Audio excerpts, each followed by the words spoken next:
Right, we're trying hot cross buns today. I've got all the ingredients prepared and we will produce a full list of ingredients excuse me, at the end of the recipe. I'll just let you know that I've pre-soaked my fruit. I've got raisins and currants, but I generally use a mixed fruit bag because I have it soaking for a long time at the cafe.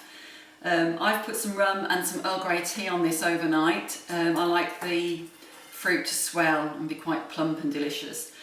So we'll start off. We've got 3 cups of flour, plain flour. You want strong baker's flour if you can get it, the strong bread flour, but I know you're lucky to get flour at the moment. I've got 2 teaspoons of salt, which I'm going to stir in, because when we put the yeast in, the yeast and the salt don't enjoy each other's company terribly, so we'll mix that in. I'm going to put my orange zest in now because I always seem to forget this, but I got it ready in advance, so in the hope that I wouldn't. There's another bit in my bowl here. I've got 3 tablespoons of my spice mix going in. I'll just stir that through, mix it up. Then I've got a 1/4 cup of sugar. Just scraping it all in the bowl. I've got my 2 teaspoons of instant yeast. I've got instant yeast. If you can't get this and you can get the active dried yeast, you will have to get that to work before you put it in. So follow the instructions on the packet, but generally you'll have to have some of your liquid warm, a little bit of sugar, and then put your yeast into the liquid, or a small portion of liquid, and allow it to ferment. So you'll then have a nice head of, well, it looks a bit scummy, but that will be your active yeast. But this is instant yeast, if you can get hold of that, 2 teaspoons going in. Stirring that through. Then I've got 50 grams of butter in cubes. Mine's gone a little bit soft, but that's absolutely fine. I mean, all recipes are different. Some ask for hard butter, some melted butter, but this should be all good because it's going to be spinning around in the bowl for quite some time. It will blend in. And then I'm going to make a well in the centre, and I'm going to add my egg, 1 whole egg, and then it's 300 ml of water, but I prefer to use Earl Grey tea. It's how I've always done it. I like the flavour. So popping that in, and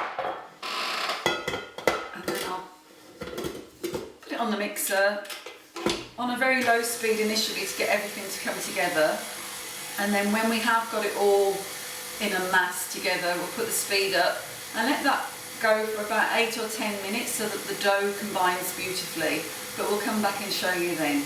Right, so my dough has been going around for 8 or 10 minutes now, and as you can see, it's all sticking beautifully to my dough hook. There is a test you can do with dough, and you just take a piece and you stretch it, and if it does stretch like that, that's ready to work with. So I'm going to add the fruit now, which I've drained. Pop that in, and we just got to get it mixed in, a bit of even distribution. So we're just going to run it through on the mixer for another minute or so, bring it all together, and there we are. I'm going to scrape those down and transfer it to the mixing bowl. Easier said than done, isn't it?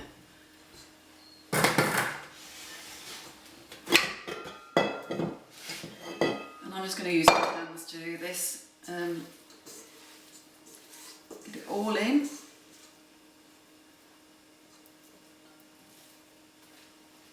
I'm going to push those currants in a bit more. You can still see I did use quite a lot of fruit. You can do 1.5 cups, but I like 2 because we like fruity buns. And then you can put a tea towel over that, or so that you can see how much it's expanded. You can cover it in Glad wrap and then draw a circle on the top of the Glad wrap so you can see how much it's grown. So we'll go with that. So here we are with the mixing bowl, and I've put the Glad wrap over the top, drawn a circle, and I'm going to put that in the airing cupboard now, and hopefully within an hour it will have doubled in size. That would be good.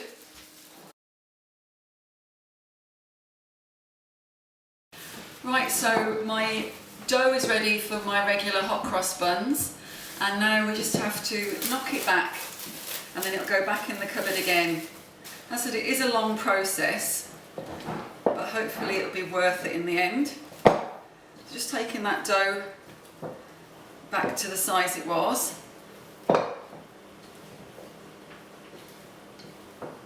That's all turned over.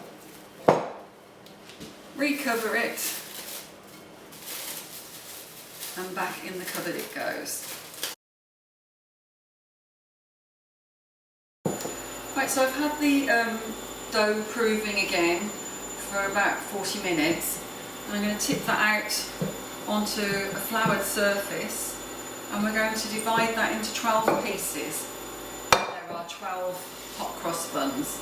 Just get some flour on my hands. It's a nice dough. I'm going to cut it in half.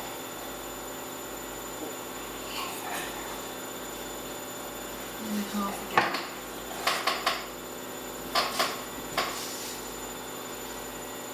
And each of those pieces will be, hopefully, big enough for 3 buns. So there we go, 1, 2, 3. So we're going to form those as best we can. Don't want to add too much flour because we've got our lovely flavours in there. Pop those into our prepared tin.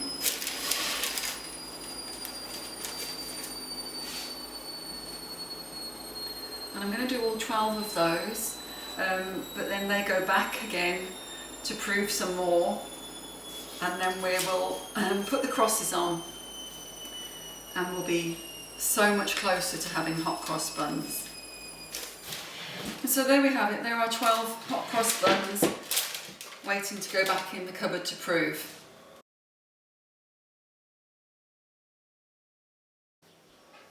Okay, so we've got our dough out of the cupboard for our buns. It has expanded. So now I'm going to make the crosses. So I've got half a cup of flour and half a cup of water, but I'll just add it, I won't add it all at once because we want the paste to be quite thick.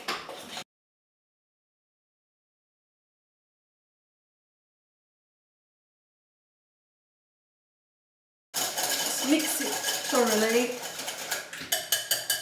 And then I'm going to pop that into my piping bag.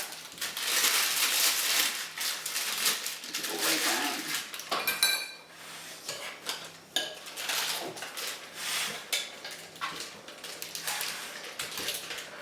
Ooh. Could all go horribly wrong right now, couldn't it? Swish that bit down. There's the paste. I'm just going to snip the end off the bag, and we're going to decorate our hot cross buns with a cross. So we'll go all the way up,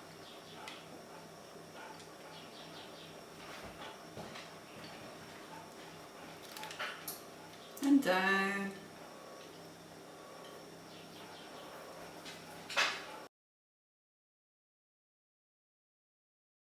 the timer's gone off for our hot cross buns finally. Here they go. Party time! Ooh. Ooh. Always use an oven glove when you're getting things out of the oven is my recommendation after that. Okay, because I've got my sugar syrup which I've made before, and that's it was just half a cup of sugar, half a cup of water. Put it on the stove and boil it so it becomes a nice thick gooey mess. So I'm just going to, while they're still hot, going to paint the sugar syrup on there. You can use apricot jam, it's got a nicer flavour. A big blob of apricot jam and a little bit of water heated up to make a syrup is another option. So we're nearly done. I asked for a volunteer to step forward to try one of these for us to see if they're okay. Unfortunately, our cameraman has just stepped up and he said he'll give it a go. So they're still warm. The butter's hot. Here we go.